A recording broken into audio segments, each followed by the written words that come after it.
Heads or tails? Which one would you choose?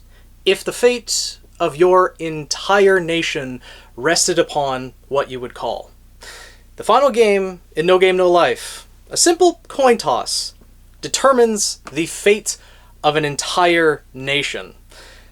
Of course, there's a lot more surrounding this coin toss than simply, hey, let's just gamble the livelihood of all of the citizens of the nation that you rule over. Sora and Shiro cornered the Shrine Maiden, cornered the entirety of rank number 14, the Werebeasts, and forced them into a final game. Something that Sora played to his advantage, and in quite an absurd show of dexterity, managed to make it beneficial for both of them. So let's talk about it. The coin toss itself, the stakes that were bet on it, and of course the situation surrounding it, as there were a few changes that were made from the light novel, leading up to, during, and after the coin toss that, are understandable given the visual form that anime takes, but are also pretty significant for how things end up playing out. So, Lover Love 2 has just wrapped up. Sora and Shiro, the Kingdom of Elkia, has just claimed everything that Werebeast owns on the continent. Its resources, the land itself, and any of its people remaining on the continent. And so that puts Werebeast in a corner. Of course, Sora realizes that they would have moved all of their important resources, and their facilities, and everything that humanity would need to actually process the land. Werebeast would move that off of the main continent, so that wouldn't be lost in the game, as well as their important personnel. But it is significant that a number of Werebeasts still remained on the continent that are now belonging to Elkia. Not to mention that Sora and Shiro also arranged for Phil and Kurumi to be watching Lover Love 2 as it played out. And since Sora and Shiro won, no one's memories were erased, and so the information of their game has been fed to rank number 7. Elf, the only other race to challenge Werebeast multiple times in recent history. Though not as much as the King of Elkia, but still it shows that Elf wants the territory that Werebeast has. Elvengard is the largest nation that exists on the world of Disboard. The Werebeasts are the 3rd largest currently, and because of that, Elf, in their constant greed, wants to take more. They are who I think are going to be the final antagonists of the series, outside of, Tet, but Tet isn't really an antagonist, it's going to be Elf, but still, outside of that, this is a really precarious situation for Werebeast to be in. They are now locked to the islands, they lost their access to the continent, and Elf now has all of the details of the Werebeast's game, what they used to beat Elf soundly in the past.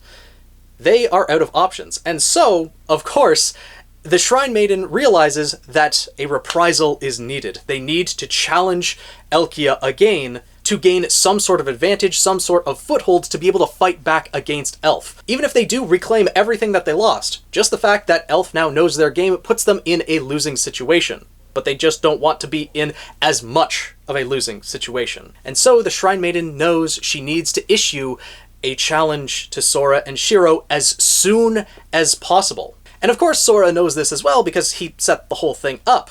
But here's where a significant difference from the anime happens. In the anime, the Shrine Maiden shows up in Elkia personally.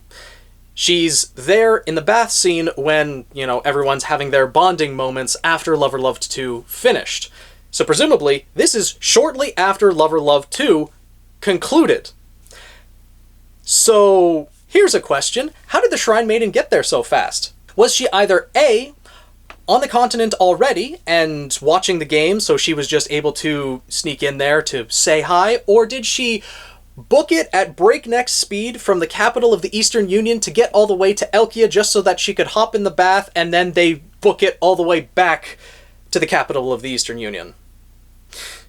Neither of those options make sense, because why would she book it at full speed and then run back, especially if she knows she's going to have to challenge them to a game because, well, considering Sora and Shiro just soundly defeated Werebeast, I don't think the Shrine Maiden would want to exhaust herself in the slightest. Even if the Shrine Maiden does have the physical prowess to make it to Elkia that quickly, which I believe she does to some extent, though she might need a blood break given the distance between them, and also that since the capital is on island nations, she'd have to cross water as well. Like, it just doesn't make sense for her to make it there that fast. So, otherwise, she would have to be on the continent to be there that quickly.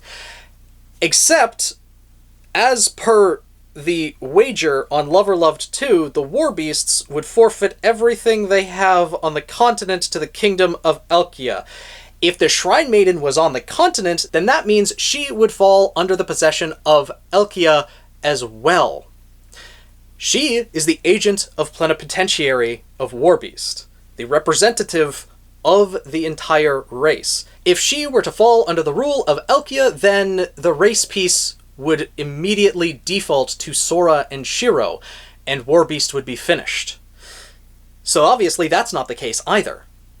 In the anime, it just doesn't really make sense that the Shrine Maiden is there, because a challenge needs to be issued as fast as possible. In the light novel, it's a messenger that is sent from Kanagari, the capital of the Eastern Union, to Elkia.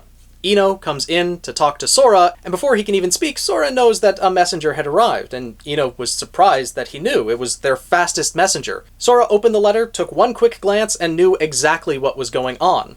He told Ino that the Shrine Maiden had summoned them, which took Ino by surprise because the Shrine Maiden is essentially the goddess of the Warbeasts.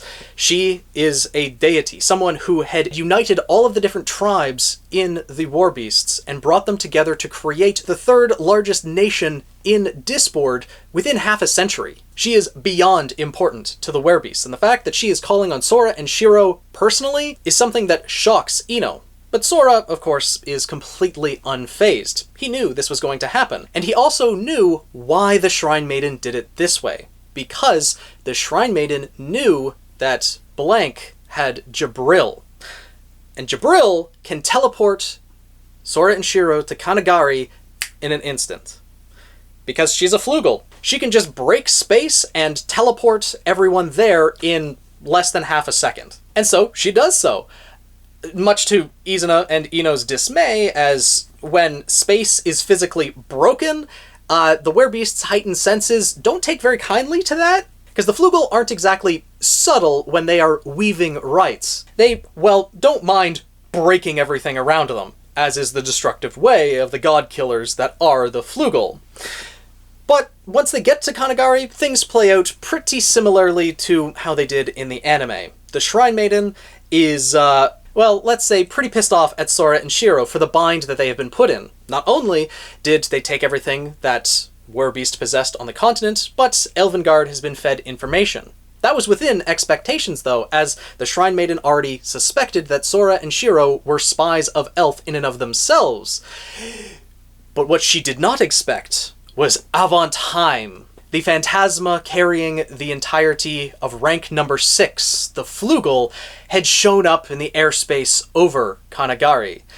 That is something that she did not anticipate, and that is something that they cannot handle, being attacked from 3 sides, Imanity, Elf, and Elvengard.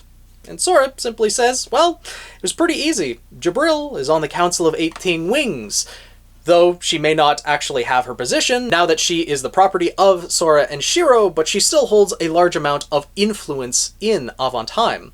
And all she really had to say was, hey, we know the secrets to the Werbeast's game. If you want that information, come on by. And so, Avontheim, the Flugels, it's not like they have much to do with their immortal lives, and with their greed for information, of course, they immediately jumped at the chance.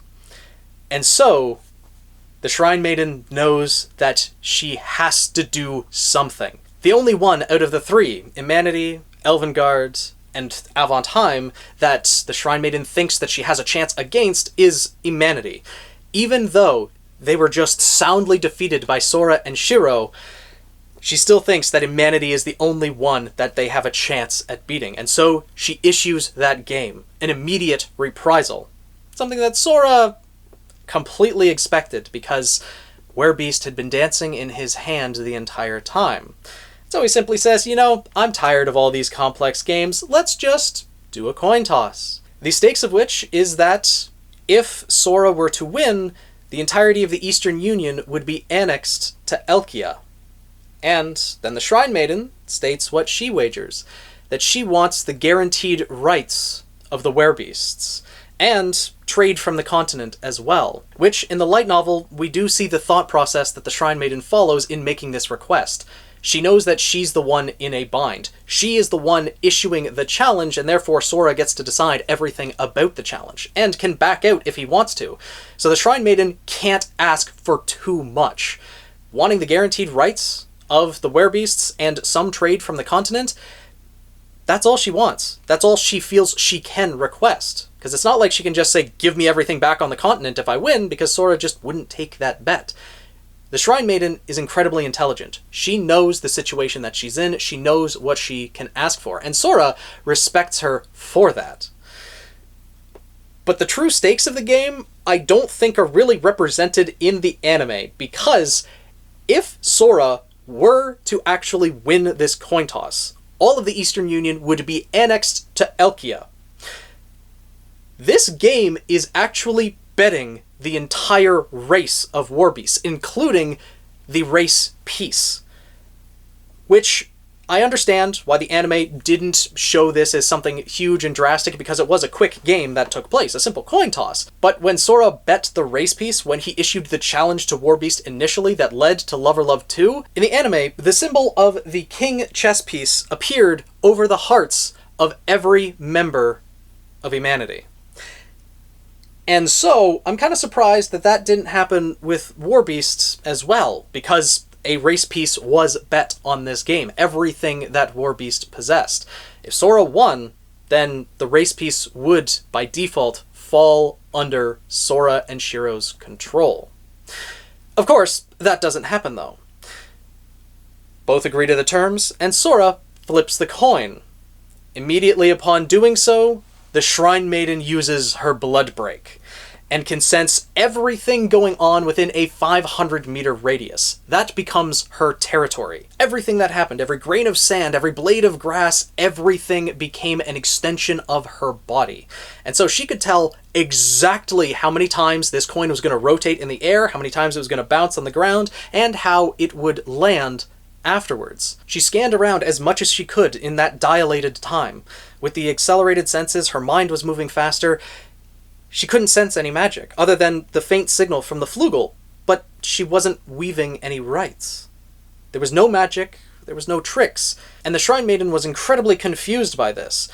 Could he have really just flipped a coin? Could he be underestimating the senses of the werebeasts, even after everything he just saw in Lover Love 2? No, she realized there had to be something else. But one thing that she could tell was that Sora had flipped the coin deliberately. She could tell that it wasn't just, a random flip. It's that Sora flipped it with intent, that he planned it all, because of course he did. And then she releases her Blood Break, calls Tails, because she knows that, assuming it's just gonna do what it was always going to do, then it's gonna land Tails. And if it lands heads, then she has enough evidence to call that there was cheating, and have the victory default to her, because cheating automatically counts as a loss for the party that cheated. So, she calls Tails. The coin hits the ground, and in the anime, it bounces and then lands straight up.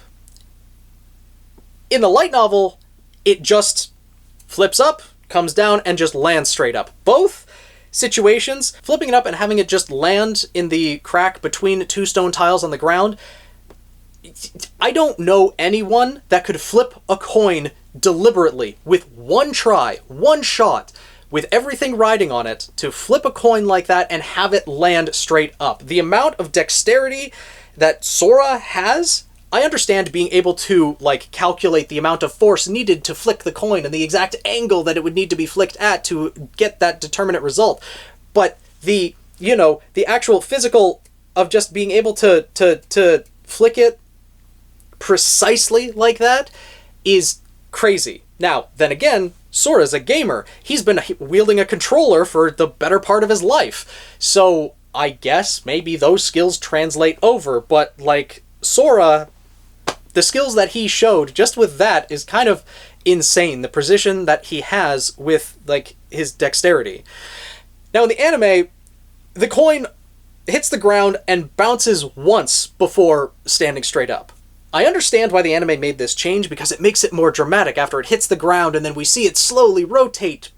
But that just adds another layer of, like, how could anyone possibly do that with one single coin flip? Because the stones, you could assume that they're just completely flat, that it's just a flat surface and you're gonna easily be able to calculate the bounce that's going to happen, but still, flipping a coin like that, it's just... This game is one of the most absurd games in all of No Game No Life, simply because there is no magic that takes place, and it is just Sora's precise skill of flipping a coin that allows it to land in the exact precise position that he wants it to. It's crazy. Everything else in the series can be explained away because, you know, there are magical beings taking place. It's a game that has magic woven into it and things of that nature, so the absurd things that happen make more sense within the universe. This, however, this simple coin toss, baffles me to this day. But anyways, the result is still the same. The coin lands straight up. It doesn't land on any one of its two sides. And thus the question is posed, do we both win, or do we both lose? The Shrine Maiden, of course, knows that this is an impropriety, that if she did say something, then she would win. But, from what Sora had said beforehand, that he considers the Eastern Federation an animal girl paradise, that Tet should put them on the endangered species list, and then with that in mind, what stakes do you propose? Those were the words that Sora had said, and so the Shrine Maiden realizes that he never intended to take Warbeast. She realizes that he's actually giving them more than what they asked for. Not only would Warbeast fall under the umbrella of Elkia, they'd become the Commonwealth of Elkia, but the rights of Warbeast would be guaranteed. They would be able to have trade from the continent, and they'd still be able to fight alongside Sora and Shiro.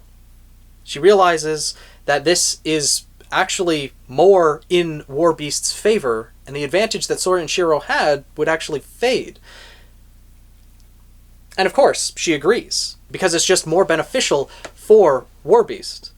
And of course, she starts laughing after this, because she realizes that Sora and Shiro had Warbeast dancing in their hand all along. She knows she's been soundly defeated, and she is terrified of the potential that Sora and Shiro have, because if they really wanted to take the race piece, the Shrine Maiden thinks that there was nothing she could do to actually stop them. And here is where there is another significant difference between the anime and the light novel, for the Shrine Maiden in particular. In the anime, after everything is said and done, Sora and Shiro tell the Shrine Maiden that a race piece must never be taken, for that is what it means to fight God.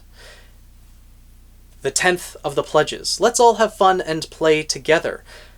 Everyone needs to be together to face Tet. Sora and Shiro tell the Shrine Maiden that in the anime.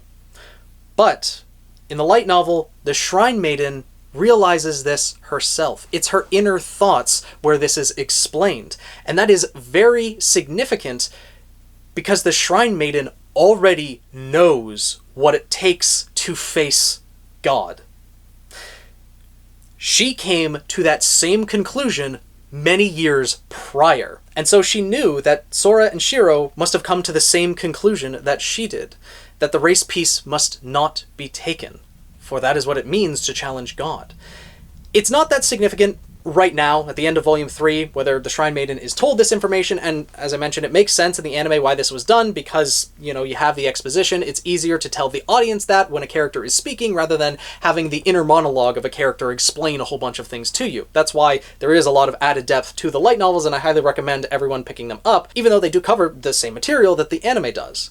Which, after this video, we'll be getting into the other light novels, which, of course, are beyond what the anime was able to cover. So make sure to subscribe and look forward to that. But the fact that the Shrine Maiden already knew this plays into something that does come up much later on, so stay tuned for that. And then, as I mentioned when I did my review of episodes 9 to 12 of the anime, the ending of the anime is completely different to what happens in the light novel.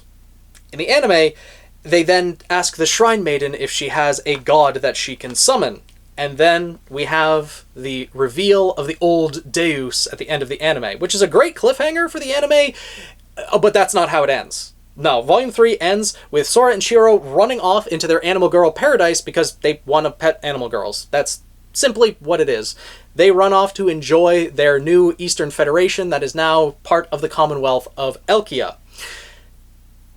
And the entire thing with the old Deus comes later. But with that being said, let me know what your thoughts are down in the comments below.